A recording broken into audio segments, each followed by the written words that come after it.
So with the July event officially starting to cool down, we're getting a little bit more information from Microsoft in terms of what they expect Fable to end up being at the final release date. We actually have some of the people that is working on this title, the previous stuff they've worked on, and they actually compared this to a franchise that everyone should know and love for the most part. And you know, I want to talk about it. But before we get on with the video, definitely hit that like button if you guys enjoyed the video. You can always subscribe to the channel for weekly content, and you can also follow me on Twitter at Lord Addict ILP. You can go down there and click that bell icon to get notified when I make videos. Without any further ado, let's get on with the video.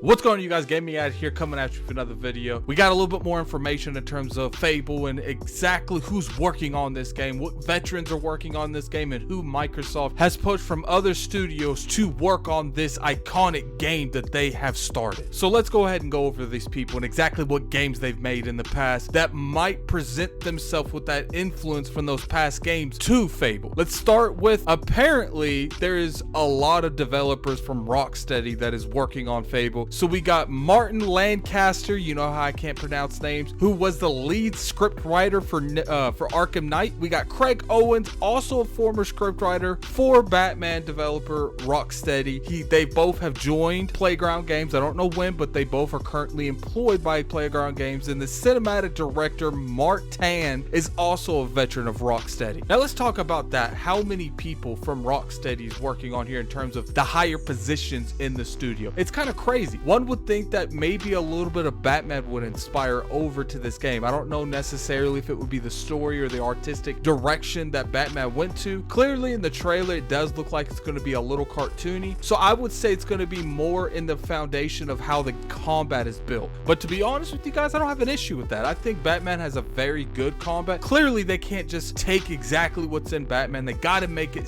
feel Fable. They got to make it look like Fable. And they got to make it play like Fable. We got magic in this game that's not in Batman. We got sword combat in this game that is kind of in Batman, but it's not really in Batman. But as long as they made it their own and they have a little bit inspiration from the Batman combat, I would be okay with the direction that they would go from this. So obviously it wasn't just a bunch of people from Rocksteady that are leading the positions in terms of who's making Fable. So let's go over a couple of the other ones. We got William Kennedy. He's worked on games such as GTA 5 and he's going to be the chief designer. I do like that they have some kind of talent that's used to working on open world games in this team. Now we got Junin Fernandez de Simon. I definitely butchered your name, I apologize. He's worked on games such as Hellblade, so I'm assuming he came over from that team maybe when they bought it, and he's going to be the principal game designer. And then we got Adam Olsen. Once again, I butchered your name. He's going to be the lead environmental artist, and he's worked on games such as The Division 2, which is interesting that they have someone from Loot Shooter in this team. I'm not going to really say too much into that, but they all have one game that they did work on together, and that's the Forza Horizon series, because at the end of the day, this is a Playground Games studio, so a lot of these people would have came over from the Forza Horizon department. So another interesting thing is Matt Booty actually kind of compared how they're making Fable to how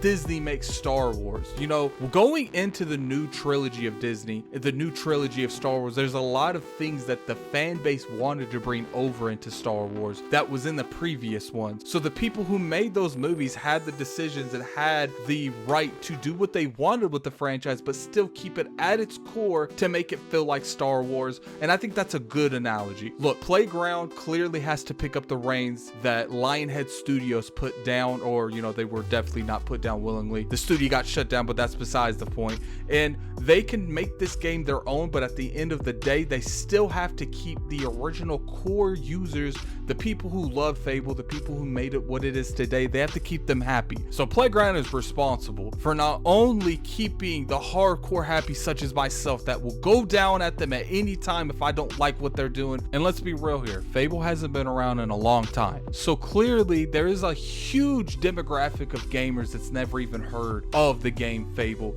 And they're going to want to try to get as many of those people to try out their brand as well, along with keeping the core audience together and keeping them happy. But you know, they definitely have their work cut out for them, but I got a lot of faith in Playground Games. They've never really let their fan base down in terms of what Forza Horizon on the quality it was. So we'll have to see what they do with Fable. But you know, guys, that's the video. Until there's any type of new information out on Fable, you can always subscribe to this channel and you'll get all that news. But I hope you guys have a great day, and I'll see you in the next video. Peace.